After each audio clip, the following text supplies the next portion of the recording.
When a gorilla with no child of her own meets an abandoned lion cub, something miraculous unfolds. Their bond defies nature, and the ending will leave you speechless. Watch this extraordinary story and subscribe for more unforgettable wildlife moments. In the early hush of dawn, where golden light dances across the acacia-strewn plains of East Africa, the circle of life unfolds with brutal honesty. Near a shallow riverbank, still glossed with dew, the silence is broken by a terrible roar. Then a thundering stampede. A lioness, proud and fierce, has made a miscalculated advance on a herd of wild buffalo.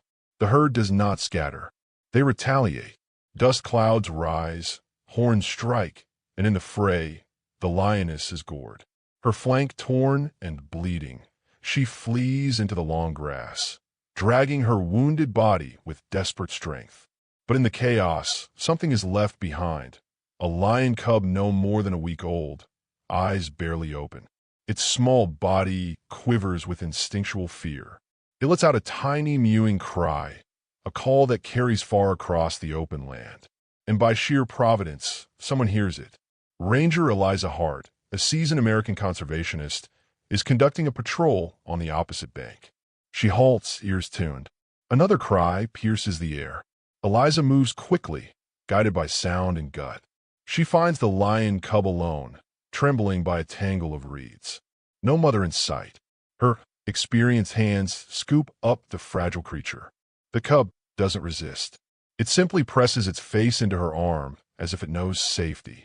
With careful urgency, Eliza radios in and heads for the Wildlife Rescue Center. The lion cub's life, it seems, is about to change course dramatically and forever. Nestled at the foot of the New York hills, the Wildlife Rescue Center is a sanctuary like few others, home to animals plucked from cruelty, misfortune, or the brink of death. There are elephants with missing tusks, birds with singed feathers, and deep within one shaded enclosure, 5 gorillas who once lived behind circus bars. Among these gorillas is Ada. Unlike the others, Ada has never had a child of her own, yet within her, a quiet, persistent longing lies. She has seen the way she cradles fallen branches like infants, or how she hums low tones when staff walk by with rescued younglings. She is gentle, intuitive, and fiercely observant. When Eliza arrives with a lion cub wrapped in a soft blanket, the staff work quickly. The cub is dehydrated, weak but stable. Over the days that follow, its cries echo through the center until something strange happens. Ada starts to sit closer to the lion cub's enclosure. She watches, not with curiosity alone, but with recognition. When the cub cries, Ada hums. When it sleeps, she leans against the barrier as though lending warmth through sheer presence. Eliza, ever the pragmatist, hesitates. It's something about Ada's calm, maternal posture that gives her pause. Perhaps she thinks a miracle might be possible. And so, carefully, the staff begin to observe, wondering what might come of this improbable nearness between a gorilla and a lion cub. 2 weeks later, the moment comes. The lion cub, now slightly stronger, is brought in a crate near the gorilla enclosure. The staff hold their breath. The other 4 gorillas linger in the trees, watching with wide, curious eyes. But Ada steps forward slowly, deliberately. She sits, arms resting on her knees, and waits. A staff member gently lifts the cub out. It lets out a squeaky protest but doesn't claw. Its body is limp with trust. The staff offer a bottle of warm milk, one held through the bars. But it is Ada who reaches first. Her leathery fingers curl around the bottle. She studies it, sniffs, then gently holds it upright. The lion cub opens its mouth and suckles, nestled in the crook of her arm as though it had always belonged there. A stunned silence falls. Even the other gorillas, once skeptical, draw closer, not out of alarm, but out of awe. Eliza, watching from behind reinforced glass, feels the weight of what is unfolding. This is no trained performance, no coaxed behavior. This is instinct. This is care. Over the following days, Ada begins feeding the lion cub regularly. She grooms it gently, nudges it towards soft grass, hums when it whimpers, and allows it to nap beside her belly. The bond forms with quiet certainty.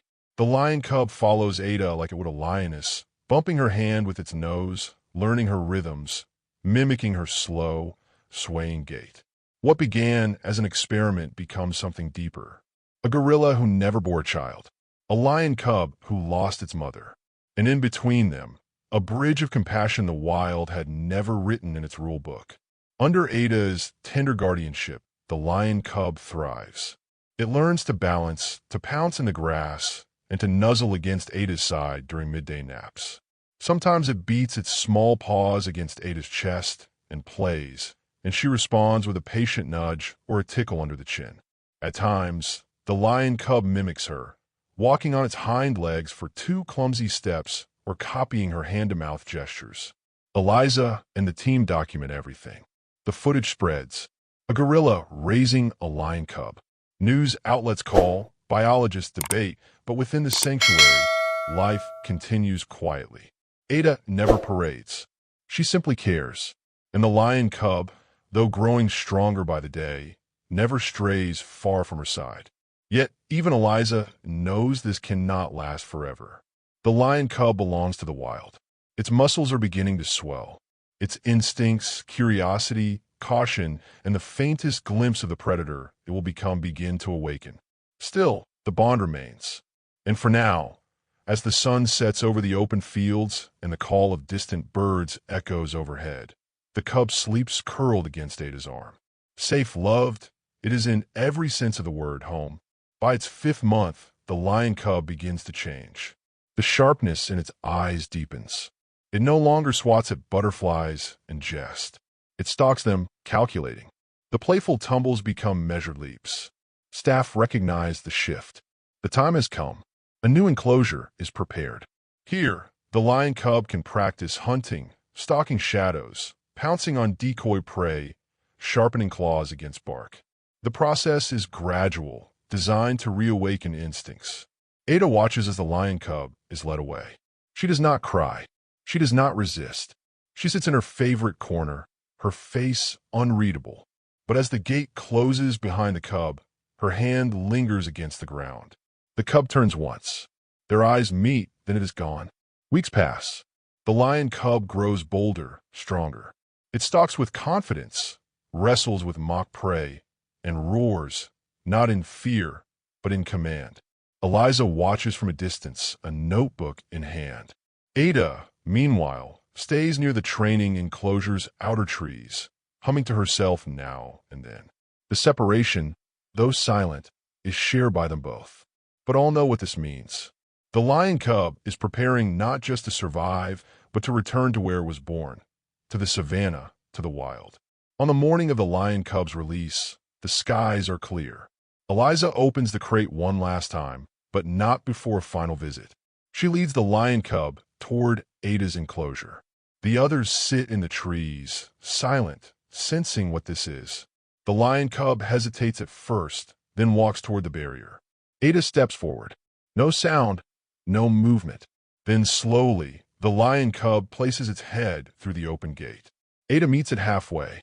Forehead touches forehead. They stay that way, still and breathing in rhythm, as if recording each other's scent for memory's sake. No tears, just presence, just understanding. Then Eliza calls. The lion cub turns slowly, and with one last look, it walks away. Ada watches until the vehicle disappears down the red dust road. Then she turns, returns to her corner, and hums once more. As Eliza drives the lion cub toward its new territory, she glances at the rearview mirror. Behind her is a gorilla who mothered a predator. Ahead lies the lion cub's future, wild, uncertain, and free. The story of Ada and the lion cub spreads across continents, a rare testament to empathy unbound by species. Conservationists cite it as proof that nurture transcends nature, that compassion speaks in many tongues. And in the hush between animal and human, predator and primate, the world glimpsed something sacred. A legacy not of blood, but of care. A story to never be forgotten. In the vast theater of nature, where survival is often a solitary struggle, Stories like that of Ada and the lion cub remind us of something profoundly beautiful. That compassion knows no boundaries. Here, a gorilla with no child of her own and a lion cub stripped of its mother found solace in each other. Their bond was not born of instinct alone, but of a rare, silent understanding, an echo of the empathy that lives deep within us all. If this story moved you, if it made you pause, reflect, and marvel, then we invite you to join us on more journeys like this one. Like this video, subscribe to our channel, and help us share the wonder of the wild with the world. Because every creature, every bond, and every story deserves to be remembered. Together, let's keep the wild alive, not just in the wilderness, but in our hearts.